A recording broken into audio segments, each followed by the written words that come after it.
Hi guys, good morning. So I am here to remind you that each problem has a purpose why God gave that such problem to us for us to be more stronger and for us also to be more flexible in the future, and then always remember that that problem is not your enemy. That problem will help you more in your journey with God, and why God allow problem, trials, and struggles.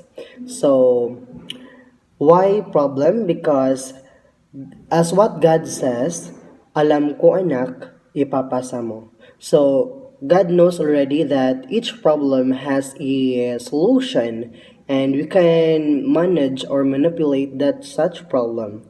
And then why God gave us test?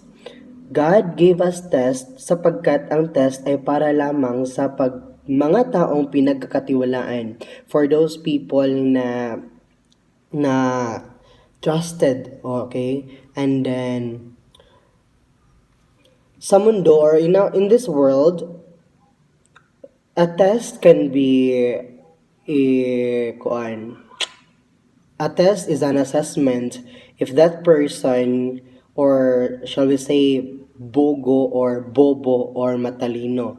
Test is something like that, but in God knows already that we are an achiever, okay?